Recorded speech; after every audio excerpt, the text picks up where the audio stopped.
Aí pessoal, beleza? Separei aqui algumas dicas PQP, possível questão de prova para a prova da OAB de domingo. Eu tenho certeza que alguma coisa do que eu falei aqui vai cair na prova domingo, beleza? Tenho muito boa sorte. Procedimentos penais em curso não podem ser considerados como maus antecedentes.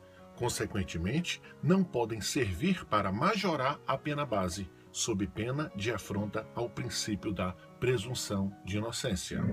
Não é possível a combinação de leis penais sucessivas, uma vez que isso redundaria na criação de uma terceira lei, não prevista no ordenamento jurídico. O habeas corpus não é remédio processual adequado para anular a pena de suspensão do direito de dirigir veículo automotor. Não é possível aplicar o princípio da insignificância aos crimes de contrabando, somente aos crimes de descaminho. Não configura o crime de porte ilegal de arma de fogo o porte de artefato quebrado, isto é, incapaz de efetuar disparos. A decisão que determina a perda de cargo público exige fundamentação concreta, ou seja, deve explicitar os reais motivos que autorizam a imposição da medida, não sendo efeito automático da condenação. A confissão qualificada, aquela em que o acusado confessa o crime, mas apresenta justificativas, desde que efetivamente utilizada pelo juiz na sentença, enseja a aplicação da atenuante respectiva. O advogado devedor de alimentos deve ser recolhido em prisão comum e não em sala de Estado-Maior ou em prisão domiciliar. Para o STJ, só é possível aplicar o princípio da insignificância ao crime de descaminho quando o valor dos tributos iludidos não ultrapassar o montante de R$ 10.000. Para o STF, esse patamar é de R$ 20.000. O indiciamento é ato exclusivo do delegado de polícia, não podendo nem magistrado nem promotor exigi-lo da autoridade policial.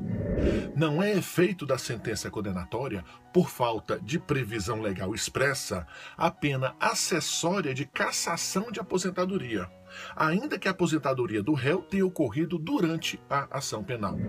A perda do cargo de promotor de justiça não é efeito automático da condenação, uma vez que lei específica exige uma ação apropriada a ser proposta pelo procurador-geral. Configura circunstância judicial desfavorável que permite o aumento da pena base o fato do condenado por corrupção passiva ser promotor de justiça.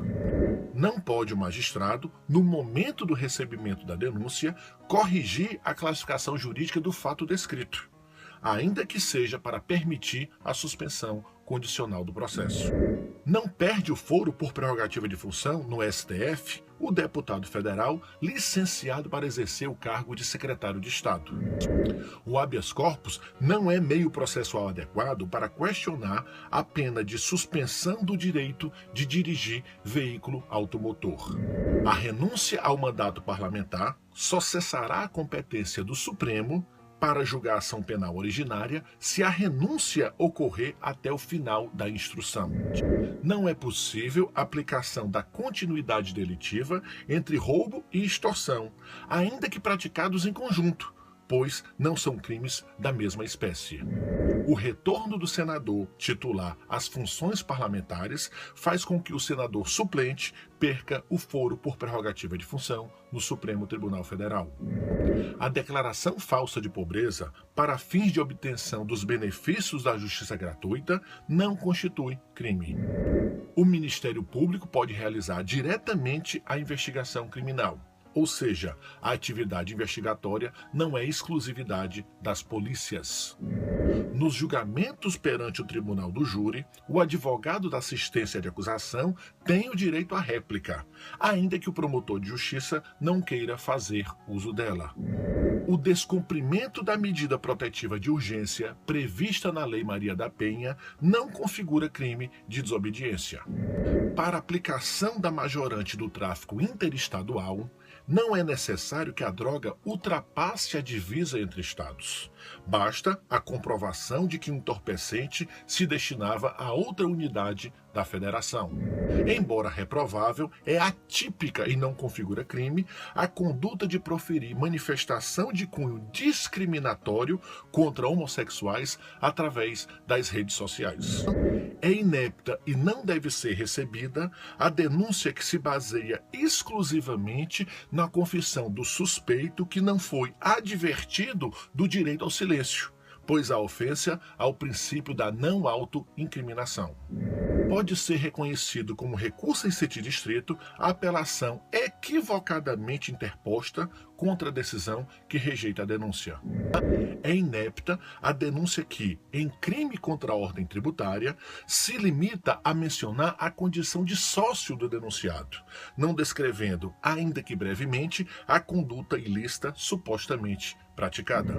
A não transcrição integral das conversas telefônicas interceptadas não configura cerceamento de defesa.